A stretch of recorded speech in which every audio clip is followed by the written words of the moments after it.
প্রিয়করণের কথা শুনতে আনন্দ, বলতে আনন্দ, তার হয়ে থাকার মধ্যে যে আনন্দ, তো আমরা তাকে পেয়েছি, আমরাই বুঝি সে আনন্দ। সর্বক্ষণ যেন আমরা ঠাকুরকে কেন্দ্র করে এক আনন্দময় জগতে রয়েছি। এই জগতে যারা নেই তারা কিন্তু এই আনন্দ উপভোগ করতে পারছেন না। আ আমরা যারা তার চরণে আশ্রয়ের মধ্যে রয়েছি দেখবেন আমাদের যারা মানে পরিবেশ পরিস্থিতি অনুযায়ী যাদের সঙ্গে আমার এই পরিচয় আছে, আ অনেক সময় বলেই ফেলেন, আ "এই দেখলাম ডিউটি থেকে আসা, এই দেখছি আবার সাদা পোশাকে কোথায় ছোটা।" আ মানে এই যে পরিবারকে নিয়ে ছোটা এই আনন্দ। আমি বললাম এটাই তো আনন্দের জগৎ। তবে তারা বলছে আপনারা পারেন কেমন করে? তো পারা মানে যে আনন্দে ছোটা। তার মানে আনন্দে থাকলে সবকিছু হয় আর সবকিছু করা সম্ভব হয়। যার জীবনে আনন্দ নেই সে কিন্তু সবকিছু পেরে ওঠে না। তার ওই বিষণ্ণ মন আরো পেছন দিকে ঠেলে দেয়। তো আমাদের সবসময় আমরা এগিয়ে থাকি।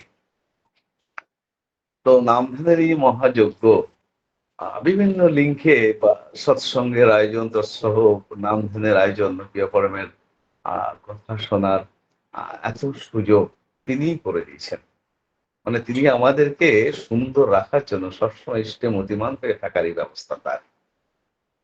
যখন থেকে করোনা কালে আ গৃহবন্দির সময় থেকে আমরা দেখেছি অনেকে যখন ফোন করে জানাচ্ছেন এমন পরিস্থিতি, কি ভয়ানক পরিস্থিতি। সেই ভয়ানকটা ভয়ানক আমাদের কাছে হয়ে ওঠেনি। সর্বক্ষণ এই বাড়িতে আ সহধর্মিণী এবং মেয়ে নতুন গান, নতুন গান। কেন সৎসঙ্গে গান করতে হবে? মানে পরিস্থিতি এমন একটা মানে ওই কয়েকদিন যাওয়ার পর থেকেই তো অনলাইনটা শুরু হয়ে গেল।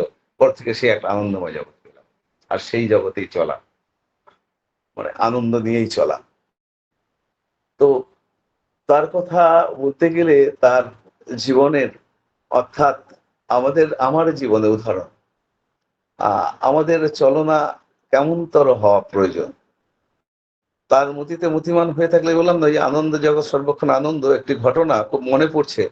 আ কল্যাণীতে তিনি তখনই থাকতেন দুর্গা প্রসাদ ভট্টাচার্য। আ এবং তিনি একটি সরকারি চাকরি করতেন। তার ৩ ছেলে বর্তমান। আ উনার ছোট ছেলে বিশ্বম্ভর, ছোট না মেজো ছেলে আ হয়তো আপনাদের সিউড়ি অঞ্চলে ছিলেন। তো সেই পরিবারের একটি ঘটনা। আ কল্যাণীতে কোয়ার্টারে থাকতেন সে রাস্তার পাশেই, মেইন রাস্তার পাশেই সেই কোয়ার্টার গুলো ছিল। তো সেখানে দুর্গাপ্রসাদ ভট্টাচার্য একটি সরকারি চাকরি করেন, তার ৩ ছেলে। মতিমান হয়ে রয়েছেন সর্বক্ষণই তাই অপরামের পূত পাঞ্জাবের সভাপতি ঋত্বিক। আ এবং তার ওই 68 এ খুব যাওয়া আসা। 68 মন্দির কলকাতাতে কলেজ স্ট্রিটে আমরা যারা গেছি জানি। আ সেখানে একটি সম্পর্ক তো রয়েছেই দেওঘরে এবং ঠাকুরের সঙ্গ করা মানুষ, শ্রী পদ্মার সঙ্গ করা মানুষ। তো সেই সময় ঘটে যায় কল্যাণীটা তখন একদম পুরো ফাঁকা প্রায়। কিছু কোয়ার্টার, অবশিষ্ট অংশে কিছু ২-৪ টে বাড়ি। এক জায়গা থেকে আরেক জায়গায় যেতে ভয় লাগে। এমন একটা সময় ছিল সে সময়। এখন কল্যাণী মেগা সিটি জমজমাট। তখন এতটা জমজমাট ছিল না। তো সেই কোয়ার্টারে দুর্গাপ্রসাদ ভট্টাচার্য তার অপোজিটে কোয়ার্টারে একজন ছিলেন ঘোষদা। তো ঘোষদা আ মানে আর ওই দুর্গাপ্রসাদ ভট্টাচার্য দুজনে কিন্তু একদম বন্ধু। কিন্তু তাদের ভিতরে একটাই শত্রুতা সেটা হচ্ছে দুর্গাপ্রসাদ ভট্টাচার্য কেন ঠাকুরকে পয়সা দেন? ঠাকুর ভজেন, ঠাকুরকে কেন তিনি পয়সা দেন? মানে এই নিয়ে তাদের মধ্যে যতটাই মিল ততটাই আবার বিতর্ক চলত। কিন্তু দুজনের বন্ধুত্ব অটুট। যাই হোক, তো এমন পরিস্থিতির মধ্যে দিয়ে চলতে এই বন্ধুত্ব কোনোভাবেই যেন তাকে যাজন করে উঠতে পারছেন না। এমন পরিস্থিতির মধ্যে দিয়ে চলতে একটি ঘটনা ঘটে যায়।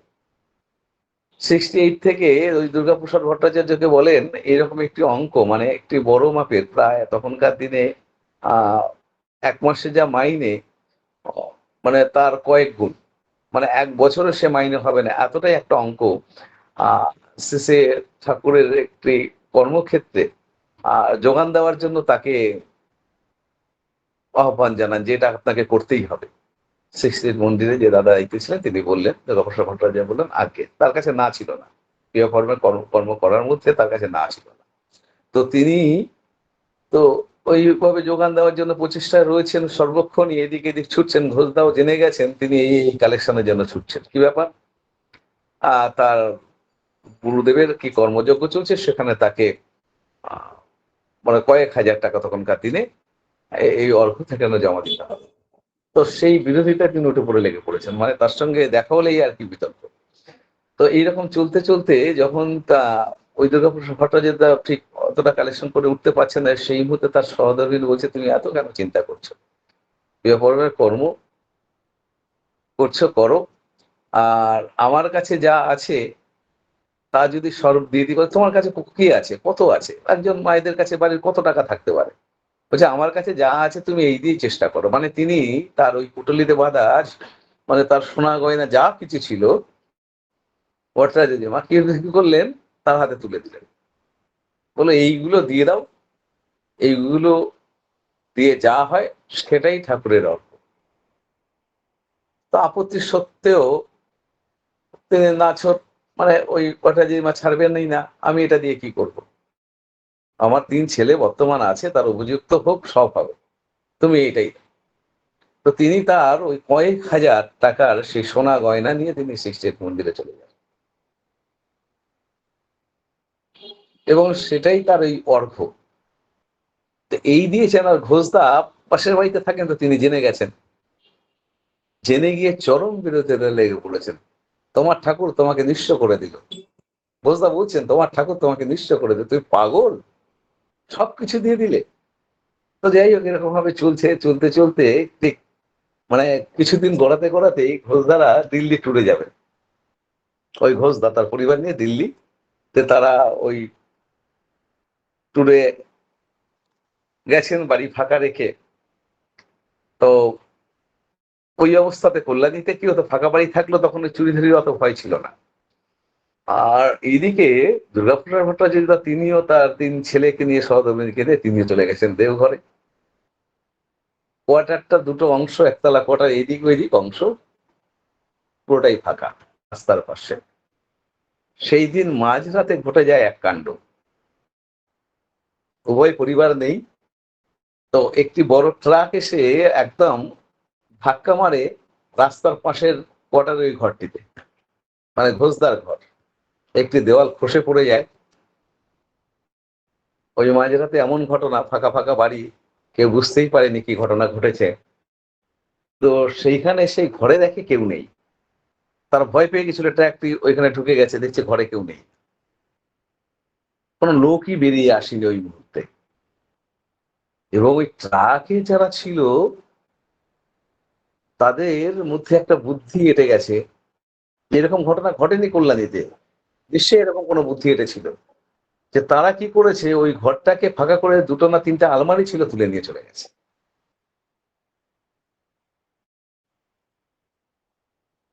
দেওঘর থেকে ফিরেছেন দুর্গাপ্রসাদ দা তার পরিবারকে নিয়ে, দেখছেন রাস্তার পাশে ঘর ভাঙা, ঘোষদার বাড়ির এই এই অবস্থা। মানে দিনের বেলা হইচই পড়ে গেছে, থানা থেকে লোক এসে বাড়ি থেকে এদিকে ঘিরে দিয়ে গেছে, এরকম একটা পরিস্থিতি চলছে। কিন্তু তখন তো এই ফোনের মধ্যে দিয়ে এত যোগাযোগ ছিল না, ওই কোনো পরিবারের সঙ্গে যোগাযোগ করে উঠতে পারেনি। দুর্গাপ্রসাদ ভট্টাচার্য এসে দেখছেন যে এইরকম তোর ঘটনা ঘটে গেছে, ঘোষদার ঘরের অ্যাক্সিডেন্ট করে গাড়ি, তাতে ট্রাক জিনিসপত্র নিয়ে চলে গেছে। তো কয়েকদিন পরে যখন ঘোষদা ফিরে আসেন, এসে তো মাথায় হাত, বলছেন এই কি হলো, আমার সর্বনাশ হলো। তার পরিবার নিয়ে ফিরে এসেছেন, বলে এ কি আমার সর্বনাশ হলো। মানে যে আলমারিতে তার সহধর্মিনীর সব কিছু ছিল, সেই সোনা গয়না থেকে শুরু করে এমনকি তার জমি জায়গায় যা কাগজপত্র, যা কিছু ডকুমেন্টস ছিল, সব কিছু দেওয়া হয়ে গেছে।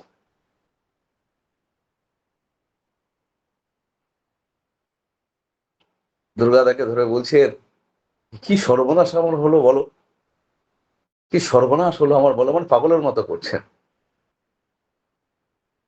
দুর্গাদা সেদিন হাসি মুখে বলেছিল, ঘোষদা আমারও খারাপ লাগছে, আমার যা কিছু ছিল সব প্রিয় পরমের চরণে লাগলো, তোমারটা লাগলো কোন কামে,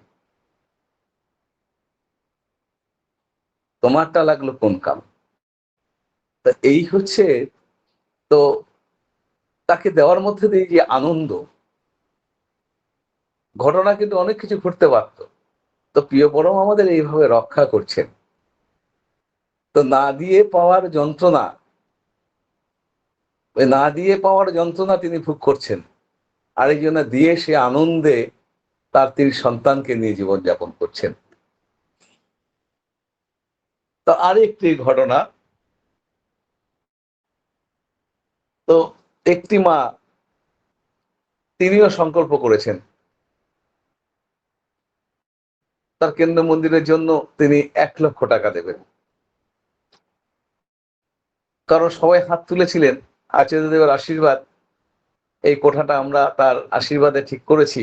যারা দেবেন হাত তুলেন সেই মাটি হাত তুলে বসে যান। তার নাম লেখা হয়েছে, বাঁকুড়ার ঘটনা।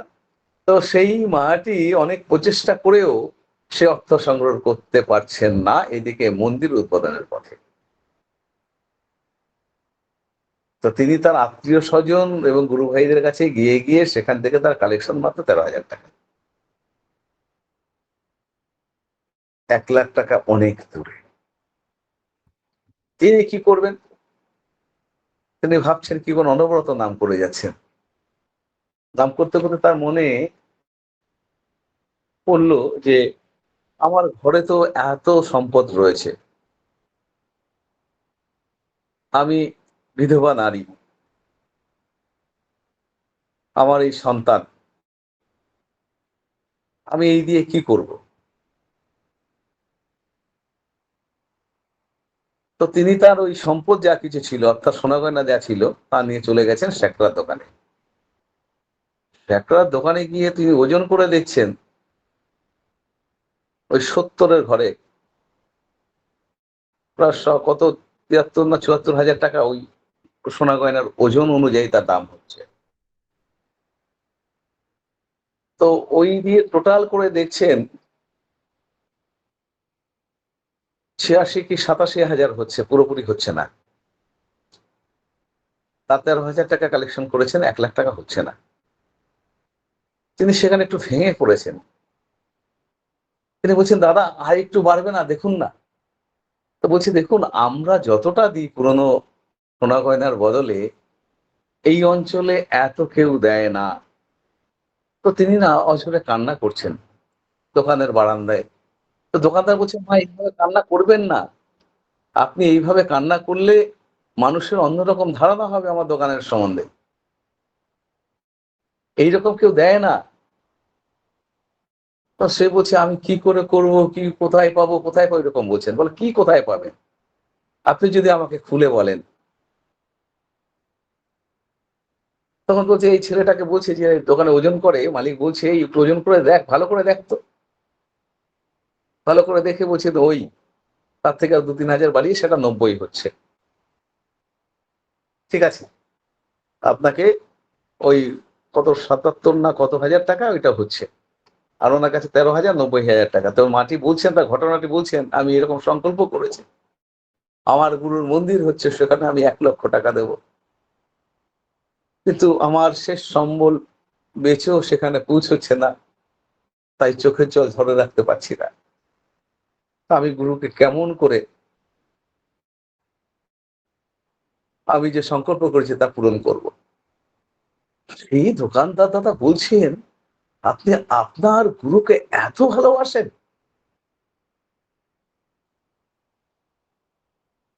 আপনার যা কিছু শেষ সম্বল সব গুরুকে দিচ্ছেন? এত ভালোবাসেন? তিনি বলছেন, আমি তাকে ধরে তাকেই পেয়েছি। তাই তিনিই আমার জীবন সর্বস্ব। তাকে দেব না তো কাকে দেব? এই কথা শুনে সেই একটা সেই মালিকের তার চোখে জল। তিনি ক্যাশ বাক্স থেকে টাকা গুনছেন, টাকায় শর্ট পড়েছে, আবার সিন্দুক খুলে টাকা বার করে গুনছেন। ১,০০,০০০ টাকা পরিপূরণ করে দিলেন। বলছেন, নিন, বাদ বাকিটা আমি দিলাম। আপনি আপনার গুরুর কাছে প্রার্থনা জানাবেন, আমিও যেন আমার গুরুকে এত ভালোবাসতে পারি। তো এই যে ভালোবাসা, তাকে এই করার মধ্য দিয়ে আনন্দ। তো এই ঘটনাটি মাটি বলার পরে মাটি চোখে জল, পরক্ষণে তার হাসি মুখে বলছে, জানেন ঘটনা, 13 দিনের মাথায় ঘরে চুরি হয়েছে, ওই আমার আলমারি বাক্স ভেঙেছে, কিছুই পাই। তো প্রিয় পরমের জন্য করার যে আনন্দ,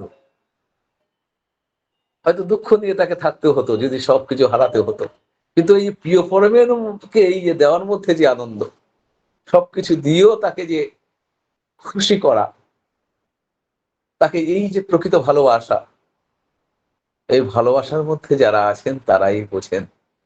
এই ভালোবাসা অর্থ দিয়ে কেনা যায় না। এই ভালোবাসা অন্তর, এই হৃদয় হৃৎপিণ্ড থেকে আসে। এক মা শ্রী ঠাকুর সান্নিধ্যে গেছেন, তো তার অনেক কথোপকথন হলো। ঠাকুর বলছেন, তুমি কি পাইলা গো? ঠাকুর ধরে তুমি কি পাইলা কও দেখিনি। ঠাকুর তাকে জিজ্ঞাসা করছেন, তার ছোট্ট সন্তান তার সাথে রয়েছে। ঠাকুর ধইরা তুমি কি পাইলা কও দেখিনি। মাটি বলতে পারছেন না। মাটি ঠাকুর প্রণাম করে বাড়িতে গেছেন, কি বলি ঠাকুরকে পরে বলবে, কি পাইলা কও, কি পরে কইবা। এই যে তিনি সেখান থেকে প্রণাম করে চলে আসেন। ওই বাচ্চা ছেলেটি ঘরে আসার পরে বলছেন মাকে, ও মা, তোমাকে ঠাকুর জিজ্ঞাসা করলো ঠাকুর ধরে কি পেলে, তুমি বলতে পারলে না। বলে কোনটা ছেড়ে কোনটা বলি। কেন গো মা, ঠাকুর ধরে যে আমরা ঠাকুরকেই পেয়েছি এটা বলতে পারলে না। ওইটুকু বাচ্চা শিশু, ঠাকুর ধরে যে আমরা ঠাকুরকেই পেয়েছি, এই যে বলা সেন্স, ওই বাচ্চাটির মধ্যে, অর্থাৎ তিনি এই যে মায়ের সাথে প্রিয় পরমের সান্নিধ্যে গিয়ে তার ওই দৃষ্টি প্রিয় পরমের প্রতি, তার মধ্যে যে ওই জ্ঞানের উদয়, মাটি কত বড় প্রাপ্তি ঘটেছে বলুন তো। তাকে ধরে চলার মধ্যে দিয়ে সর্বক্ষণে প্রাপ্তি যোগ রয়েছে। পাওয়া ধরো করো হও পাও, তাকে ধরার মতো ধরতে হবে। পরম পূজ্যপদ আচার্যদের, বর্তমান আচার্যদের, বহুদিন আগে শ্রী শ্রী দাদা আচার্যদের কল্যাণী মন্দিরে তখন কর্মযজ্ঞ চলছে, সেই মুহূর্তে তিনি আসেন। তো তিনি এসে একটি কথা বলেছিলেন, ভাসমান নৌকা একটি দড়ি থাকে, সেটা দিয়ে আমরা ঘাটে এসে নৌকাটাকে বাঁধি, সেই বাঁধনটা যেন শক্ত গাছের সাথে হয়, সেই বাঁধনটা যেন শক্ত গাছের সাথে হয়, তাহলে ভয় নাই। মনে পড়ে, তাহলে আমাদের বাঁধনটা কোথায়? পুরুষোত্তম এসে স্বয়ং পুরুষোত্তম, যিনি সত্য শ্রী হরিতে তাই রাম, তারপরে শ্রীকৃষ্ণ, কলিতে পুরুষোত্তম ঠাকুর। তাকে পাওয়া তো সহজ নয়। তাকে পাওয়াটা আমার অতীত জন্ম থেকে সিলেকশন হয়েছিল।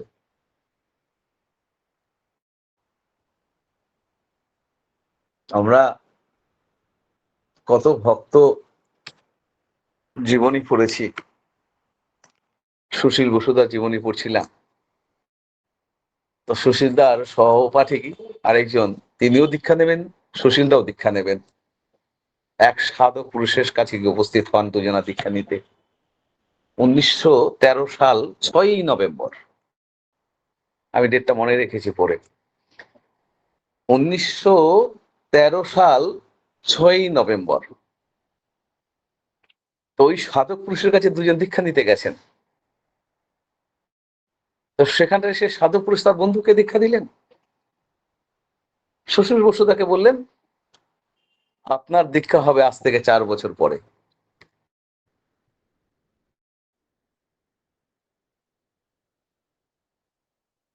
আপনার দীক্ষা হবে আজ থেকে 4 বছর পরে। সুশীলদা জীবনের ঘটনা। তাই সুশীলদা 1917 সালে 6ই নভেম্বর, তিনি তার ভগ্নিপতি তার বাড়িতে গেছেন, বোনের বাড়িতে গেছেন। সেখানে গিয়ে প্রবেশ করেই বাইরের ঘরে বসে আছেন এক যুবক, সুদর্শন যুবক, অপরূপ সুন্দর। ঠিক তাকে দর্শন হওয়া মাত্রই সেই সুদর্শন যুবক এসে তাকে জড়িয়ে ধরলেন।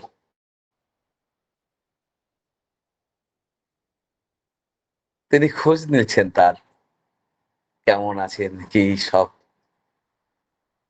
সুশীলচন্দ্র বসু অবাক দৃষ্টিতে দেখছেন, তার সঙ্গে বোধহয় দীর্ঘদিনের পরিচয়, কোথায় তাকে তো আগে দেখিনি। মানে তার মনে হচ্ছে এইরকম, এমন আপন করে নিতে জানেন মানুষ। সেই মুহূর্তে এমন একটি ঘটনা ঘটে যায়, তিনি ভেতর ঘরে গিয়ে বেশি সম্ভব তার ভগ্নিপতি অশ্বিনী বিশ্বাস, তো সেখানে গিয়ে তার সঙ্গে তার কথোপকথনে বলছেন, ওই তো অনুকূল চন্দ্র চক্রবর্তী এসছেন, যাকে আমরা ঠাকুর বলি। শশীচন্দ্র বলছেন, তাই? তো তিনি ঠাকুরকে চিনতেন না তখন। তো তার সঙ্গে এবার কথায় বিভিন্ন প্রসঙ্গ নিয়ে আলোচনা করছেন।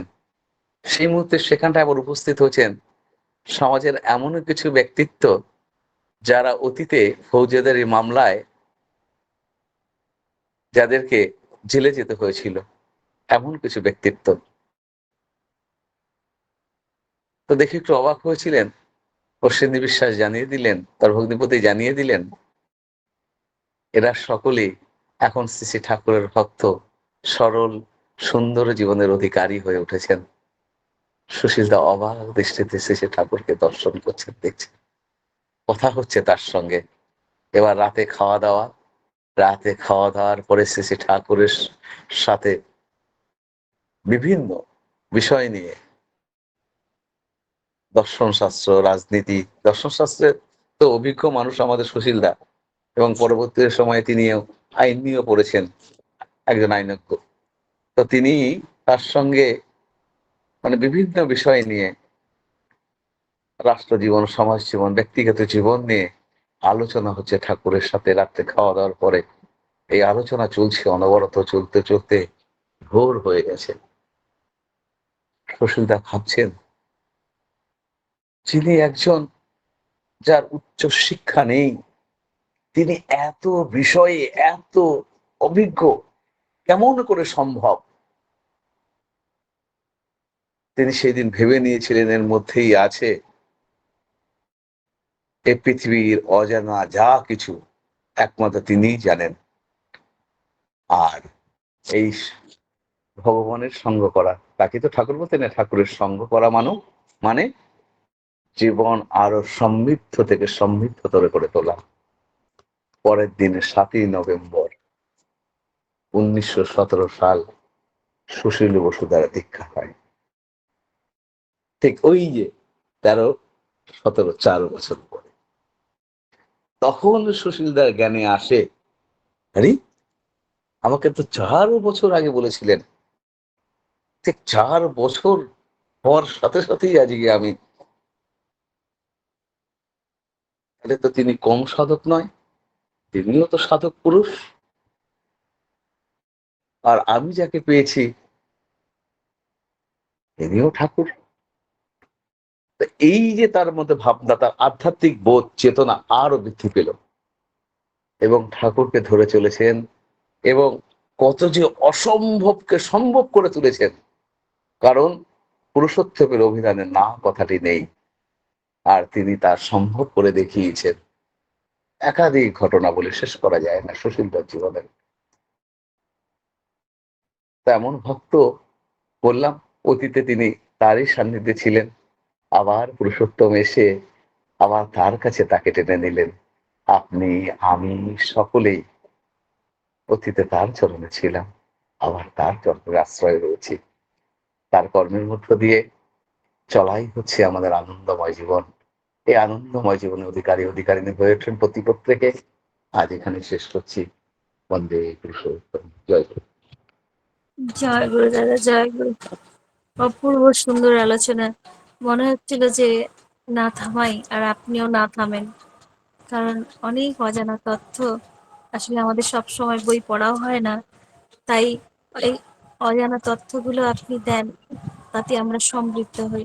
খুব সুন্দর করে আলোচনা করলেন যে তাকে দেওয়ার মধ্য দিয়ে যে আনন্দ পাওয়া যায়, এবং যে দেয় এবং যাকে দেওয়া দেওয়া হয় সেই বোঝে এই আনন্দ। প্রিয় প্রিয় পরমকে কেমন করে ভালোবাসতে হবে তা সুন্দর দুটো ঘটনা বললেন, আমরা সমৃদ্ধ হলাম। ঠাকুর ধরে ঠাকুরকেই পাওয়া যায়। ভাসমান নৌকাকে দড়ি দিয়ে, যেমন শক্ত দড়ি দিয়ে বাঁধতে হয়, তেমন আমাদের জীবনটাকে চালানোর জন্য প্রিয় পরমের সাথে যদি যুক্ত হই, তখন আমাদের আর ভেসে যেতে হবে না। এই পৃথিবীর সমস্ত অজানা তথ্য তিনি জানেন। আসলে যুগে যুগে তিনি এসেছেন, আমরাও এসেছি, হয়তো এসেছি, কিন্তু তিনি সবকিছু জানেন আর আমরা জানি না, এটাই তার মধ্যে পার্থক্য। খুব সুন্দর আলোচনা করলেন, আমরা সমৃদ্ধ হলাম। পরমপিতার কাছে আপনার সার্বিক মঙ্গল প্রার্থনা করি দাদা। আবারও আসবেন, পারলে যুক্ত থাকবেন, যখনই সময় পাবেন যুক্ত থাকবেন। আর মাঝে মাঝে এরকম ছোট্ট ছোট্ট ঘটনা শুনিয়ে আমাদের সমৃদ্ধ করবেন। জয় গুরু দাদা, ভালো থাকুন।